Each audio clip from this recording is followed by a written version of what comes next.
இந்த மலைக்கு இத்தனை பெயர்கள் வந்து இருக்கா? சிவனுடைய பஞ்சபூத ஸ்தலங்கள்ல நெருப்புக்கான ஒரு ஸ்தலம் தான் வந்து திருவண்ணாமலை.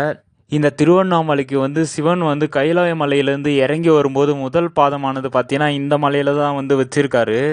இந்த மலையை சஞ்சீவி மலை, திரிசூலகிரி, நவீன கைலாயம், மல்லிகார்ஜுன மலை, நந்தியன் மலை, சிவனின் காலில் பட்ட ஒரு மலை அப்படின்னு சொல்லிட்டு பல பேர் கொண்டு அழைக்கிறது தான் வந்து இந்த பர்வதமலை. தமிழ்நாட்டில் உயரமான சிவதலங்கள் இருக்க மலைகள்லே வந்து வெள்ளையங்கிரி, சதுரகிரிக்கு அடுத்தபடியாக வந்து இந்த பர்வதமலை தான் வந்து இருக்குது.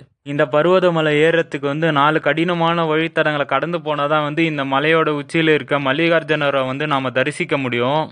மூலவரான மல்லிகார்ஜுனரை வந்து நாம கைகளால் வந்து தொட்டு வந்து பூஜை பண்ணலாம். வேற எந்த முக்கியமான சிவதலங்கள்லையும் வந்து இது போல் அனுமதி வந்து கிடையாது. அது மட்டும் இல்லாமல் வருஷத்தில் 365 நாளும் 24 மணி நேரம் எப்போ நினைச்சாலும் இந்த மலையை வந்து ஏறலாம் நம்ம. இன்னும் இந்த பர்வதமலை பற்றின சிறப்புகளை வந்து சொல்லிட்டே வந்து போயிட்டே இருக்கலாம்.